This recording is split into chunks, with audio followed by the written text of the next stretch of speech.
Yo guys, what's up?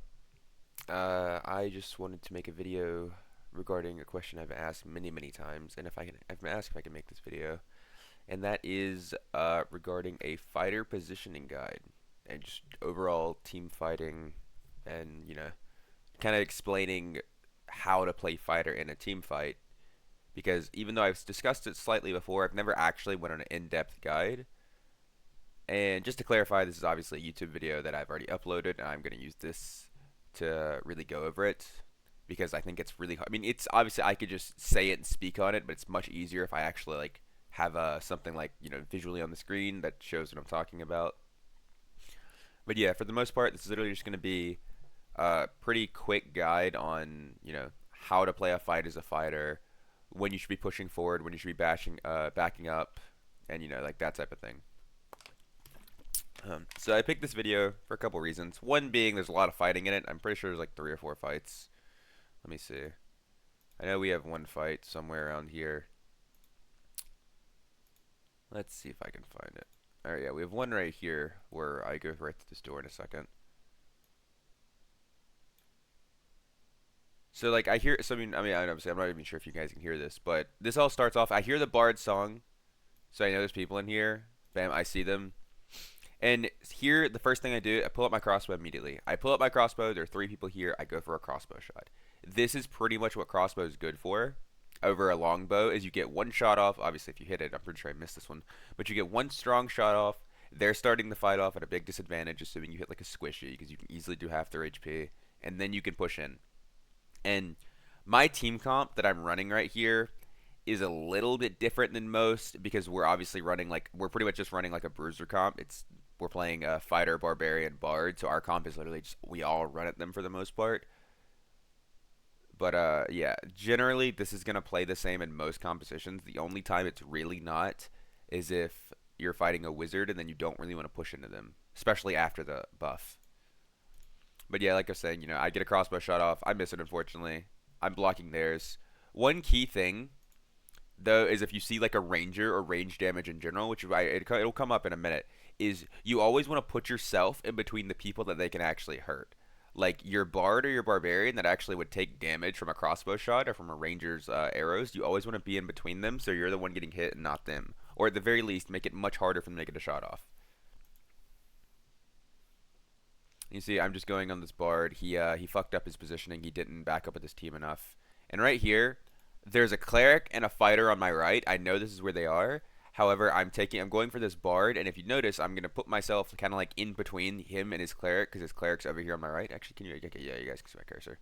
I'm gonna try to put myself in between the cleric. That's not necessarily a fighter thing. That's kind of just a thing in general that is very good to keep in mind. Is if you are fighting a team with a cleric, if at all possible, always put yourself in between their cleric and the person you're trying to kill. That way, the cleric either has to move all the way around you to heal, or he has to risk tossing heals and potentially healing you. And generally, they won't be able to get a heal around you. So you see, we instantly kill him, and then my barbarian is over here on their cleric, so he's applying pressure on the backline. This is what our double frontline comp does. I apply pressure on one, he applies pressure on the others.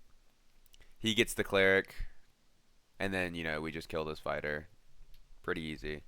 And then we see another team. Oh, let me back this up. I didn't think it actually happened that fast. Then I step up. We see another team's up. There's a wizard here. It's a wizard bard +1, I think, or a wizard. It's a wizard barbarian +1. I go for the pop shot again with the crossbow. I miss because I'm bad at aiming. And then wizard goes invis, barb's invis. I hear him walking up, so I call it out. And whenever you like something like that, like something like this happens, ideally you want to back up because they have a limited amount of range they can cover with this invis. And you don't want to be in a spot where they pop up in the middle of your team, and then you're either forced because like obviously you see his weapons is Y. He has giant sweeps. He can hit multiple people, and the problem is if he's in between you guys, if you swing, you can hit friendly fire, which can very easily kill people when you do a lot of damage. Especially for me, like if I hit my bard and my barbarian, I'm gonna do a lot. Now you see here, this is this wizard. Normally you wouldn't walk at a wizard as a fighter. However, this guy has stepped up way too close. Even in this range with him casting, he has stepped up much too close that even if he starts casting spells on me, I'm going to be able to cover the distance on him here to force him back, which is the main thing.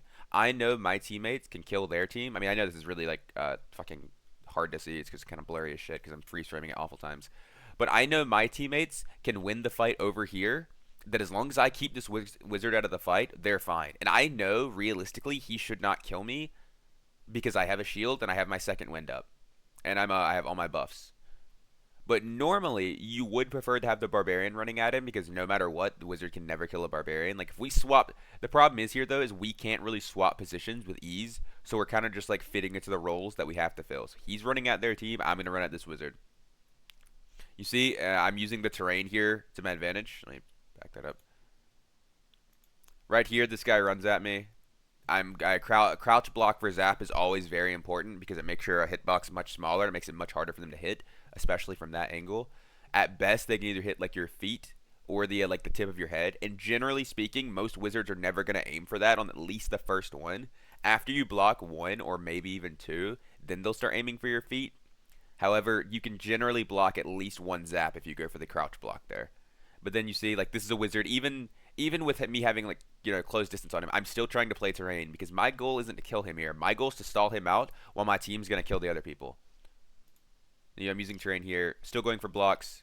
And then this guy just messes up. He goes invis, and right here, what I'm doing, I don't know if you guys will be able to hear it. Let me try. Yeah, I mean, if you can, it's kind of hard because there's a lot. But right now, I'm literally tracking his footsteps. That's why you see my movement looks very erratic. Because I can hear his footsteps. I know exactly where he's going, and I'm waiting for him to come out of stealth. He comes out of stealth pretty much right behind me. And then he just gets way too close. He fucks up. He dies. And then my teammates pretty much won the fight. They killed the barbarian, and now you're just chasing the bard out. He glitches through the door because that's a mechanic in the game that you can do. And I'm pretty sure he just chases him down and eventually kills this guy because my bard's a fucking psychopath. Yeah, he died to the trap. Alright, then we just come in here, we loot. One key thing, actually, that is not apparent here, but is very, very useful to know, is whenever you don't, after a fight, after a fight, you always want to heal up, but if you don't have a tool like a second wind, it's very, very smart to just say, fuck the loot, let's just put a campfire down, get my second wind back very soon, like as fast as possible. Because if another team shows up and you don't have second wind, you are at a much, much bigger disadvantage.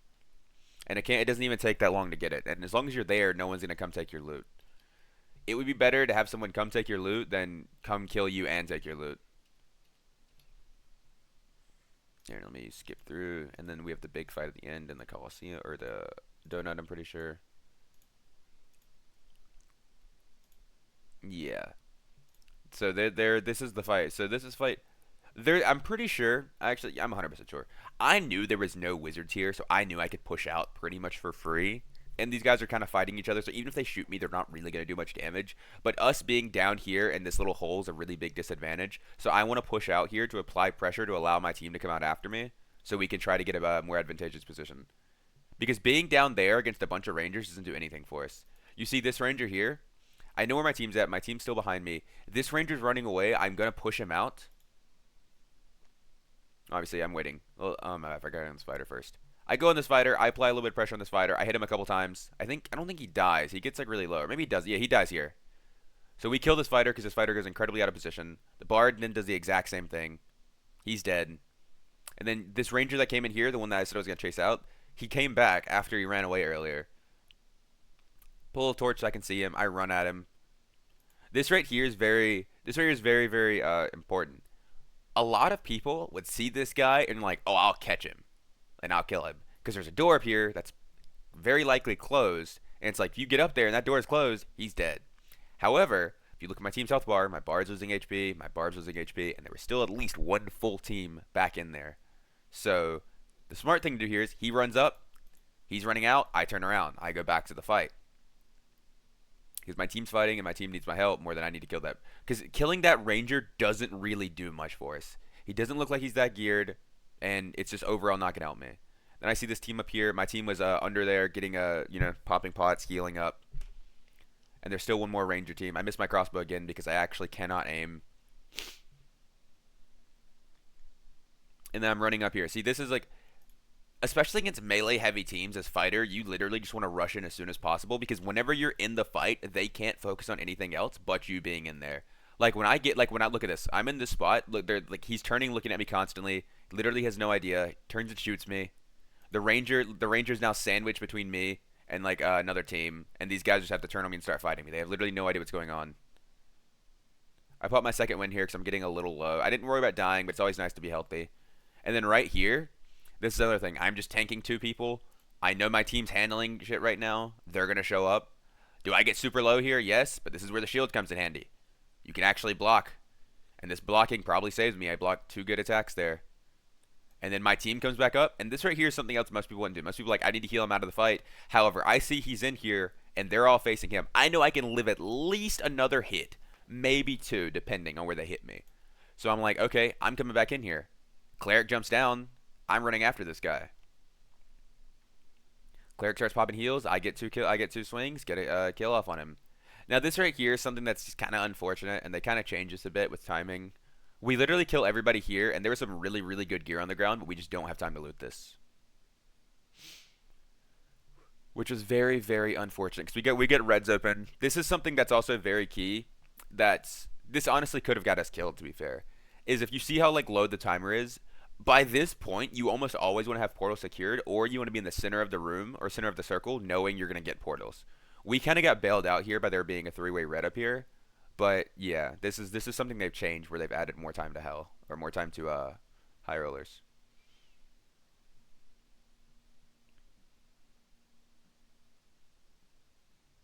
And you see, and there we hit our reds, and the video's over. All right. But basically that was like a pretty short. Actually, I don't know, I can do one more. Let me see. Let me do one more because that was. I think this one, even though this video, I think this is actually a pretty good example of it. I think this is a pretty good video for it. This fight right here is a very good example of playing footsies as a fighter. Okay. So this is the team that we fought where we got Kuma's Claw. We knew they were here. There's a Ranger, but their team is Ranger, Rogue, Warlock. You see, I was gonna push in here, and then my Bard gets two tapped by arrows, literally 1 HP, and he calls it out. So you have to immediately back up here. Could I have pushed in by myself? Yes. Would I have died? Probably not. But it's just best to back up. We have a cleric, play your heals, play your buffs. Actually, let me unmute this. Something like this right here is especially good when you're against a ranger and like shooting in a tight little corridor like this. Is you want your supports to play these corners.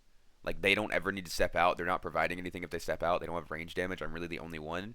And even if this ranger shoots me 2 or 3 times more, I'm going to do more damage to him with one crossbow shot, as well as he has no actual healing because he doesn't have a cleric and I do. So taking this trade is always beneficial for you. A lot of fights come down to knowing your comp and knowing how to play it. And I'm just looking for a shot of literally anyone who wants to peek around the corner. And then I hear the Warlock's flanking, so I pull up my sword and I'm... Because my team is literally double support plus me. I'm basically the only person in my team that really like can walk into a fight or do anything. They're just completely buffing me up or keeping me alive to do it.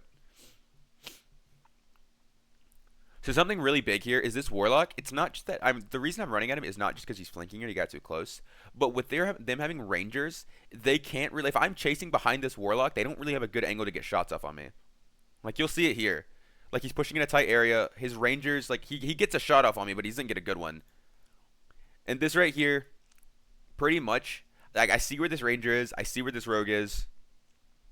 That my team should never, because my team's a cleric bard, they should never actually die to a rogue here. Like I mean, they do, but I mean, it's kind of a misplay, I think.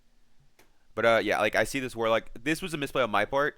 I went for the block on it first. You see the rogue's hitting me in the back, so it's like I mean, I assumed he would do that, so it was fine. I knew I could tank it. So this was a misplay on my part. He goes for the blow of corruption, and I see he's going for it, and I should have blocked it. However, I didn't because I don't know. I was just stupid. I was like, I don't need. I mean, it worked out, but this is not a good play. This is the poor play that rewarded me because I have enough gear to survive it. But I would just immediately pop my second. I popped my second win also, like knowing that it was gonna happen because I knew it would do a lot of damage to me. But then I killed the Warlock, immediately target the Ranger. I saw the Rogues back there. Actually, how did he even die? What did he die to? It was the Rogue. Let me back up. Because that guy hit me first. Did he hit me in the turn? Yeah, so I'm not actually sure how my Bard died there, because that Rogue literally walked up and weak pointed me from behind and then turned on them. So yeah, I don't know. That's probably just like misplay that happens. But yeah, see, I killed this guy, and then I immediately go on this ranger. This ranger should have died here, but this hit doesn't register. Like that didn't. I might just drug my sword through his body. That didn't register. Then I immediately go to help my cleric, try to get the rogue off of him. Rogue runs away because he's fast. Then he hears the ranger shooting him, so I immediately turn around. Don't like chasing a rogue's like completely a fruitless endeavor. This guy's running. Here's where the crossbow comes in handy yet again. Reload. Pop. You can hear the. I didn't even think I hit him, but you can hear the sound of the crossbow hitting him, and it kills him. And then I get the Kumas. And this is something else is whenever you need like if whenever one of your teammates dies and you have to like go to revive them, one very important thing is you do not want to leave you do not want to like even if the revive's this close, you don't want to take their soul heart because someone and just take their soul heart because easily someone could run back in there, grab all their gear and be gone with it. Very easily. Rogues especially, rogues are bad about it. They'll do it very, very quick. You see me, I'm popping on my pots, trying to get back to full HP, pop the blue pot just in case. So literally, you want like I said, like even the revive is literally right around the corner, like it's literally right in this room right here. I think, yeah, it's literally right in this room right here to our left, and we grabbed all of his gear. Because if you're like I said, if you're not careful, rogues will very easily grab your stuff. And now I'm just running around scanning for rogues because there was one around. And something else is whenever you're reviving your teammate, you really want to be sure no one's around because a ranger or a rogue or even a wizard can very easily just throw one spell at them because they know where they're going to pop up and they're 1 HP and kill them instantly and you can't revive again in there. And you see, he's getting all his shit. I'm immediately putting a campfire down. I didn't even get it. I mean, I didn't even get my second win there. I just did that so that we could all heal and he could get his spells back and stuff. Normally, it'd be best if somebody else could put it down for my second win, but I put it down faster than the cleric, and the bard has to start putting his gear back on. And I don't think there's any other. I mean, I'm pretty sure there might be like one other fight in this one. Let me check. Oh yeah, this is just 2-tap a barb. So yeah, I'm just running at these guys. Obviously, I hear this barbarian come around the corner. Something. So this is. I mean, obviously this one doesn't matter, but something you want to kind of do for like other frontline characters is you never want to let them get around you, ever. Barbarian, fighter, whatever it may be. You always want to try to put your body in front of theirs so they cannot get behind you. Because especially as a fighter, you are never going to lose a 1v1 to a barbarian, and you are never going to lose a 1v1 to a fighter. I mean, sure, they might eventually whittle you down if their gear's better than you as a fighter, but for the most part, that's never going to happen. But your backline, they can actually kill very easily. And the fighter's number one lifeline is their supports. A fighter without a support is a fucking it is nothing. It's like they have lost all their tools and they're just waiting for someone to whittle them down. But obviously this doesn't matter. I literally 2-tapped this guy with Kumas. He's dead.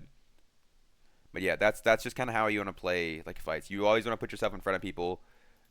Like the main thing, like you do damage, yes, but your class is not made as a damage dealer. The main thing you do is protect your teammates to allow them to do what they want to do. Yeah, I'm pretty sure it's like nothing else in here, right? I think we just take like a blues or reds. Yeah. I guess this is one thing. This is funny. I just chased a rat down a tunnel. And you see there, I'm pretty sure, yeah, I literally like I let my teammate like move so I can go forward. Because even if it's like a very ungeared rogue, they can easily kill like a ungeared or a cleric with not much damage reduction or a bard. I didn't even hear his footsteps here. I just assumed he would go right, and I was correct in there. And then, oh, I missed this shot. I suck. All right, and then we just get out. So, yeah, basically, that is a really quick and dry version of. I mean, I guess actually, I mean, honestly, I'll go over it a little bit more, and like, kind of, this will be like the TED Talk version. So basically, fighters' positioning in a team fight, it is not always the same. It's again, if you consider against certain team comps, then it's always the same. But depending on their team comp, it's different. Like, for example, a wizard cleric team, you cannot just run into them as free as you want because you're just going to die to 2 spells from either cleric or a wizard instantly. However, if it's like a ranger barbarian team, like ranger barbarian bard, you can literally just sprint into that as long as you're playing it well and your gear's good because you won't die. And let's keep in mind, all of these guides do refer to having good gear because when you have no gear, then it literally just becomes a game of footsies, and it's trying to space people over and over because everybody one shots everybody, and just no one can tank any damage. And fighter, when they can't tank damage, isn't a very good class. But yeah, no, like I was saying, so and against certain against like wizard teams, for the most part, you really have to get good positioning to fight them. You either have to like bait corners on them, uh, have your teammates deal with them if you have a ranger or barbarian's very good, or another wizard. It really just comes down to positioning. Because a wizard with a good positioning actually just kills you. And there's really just not much counterplay you can do to it. Like if you get caught in a choke versus fireballs, dead. You get caught in a room with like a bunch of like dead mobs they can chain lightning you off of, dead. They get too close range on you and they can zap you, dead. If they kill your support or they invis in with a crystal sword on you, dead. But yeah. Fighter is just generally played the way a frontline character normally is in like pretty much any game. Like there's obviously some complexity to it, but for the most part, you just want to always be in front of your team. You want to be a tank and a protector for your backline if at all possible. You don't want to let people get to them. Obviously, there's going to be some exceptions where you can't do anything. Like it's like an invis rogue, which I mean in theory you could just walk around and swing at every single corner you want. It'll just take forever. But as long as you're not letting people get to your backline and you're allowing your backline to play the game, most of the time, then you're probably doing your job pretty well. Because that's the thing, that is a common mistake made by a lot of people, and even I still make it sometimes, is you have to be careful about overextending. Because if you overextend for one person, like that one ranger in the last video when I was chasing him in the middle of Donut, like chasing him out to those stairs, if you overextend for one person, it is very easy for your team to die when you're not there, and if your team dies, you literally, half the time, hell, more than half the time, you 99% of the time, you can't do anything if your team's dead. Especially not if they died to 2 or 3 people. So yeah, that is the positioning guide I wanted to make. I hope it helped. If not, then feel free to tell me it didn't do shit, and I will make another one. I promise, and I will make a better one than this. But yeah, as always, if you have any questions, feel free to comment them down below, and I will do my best to answer if at all possible. Peace.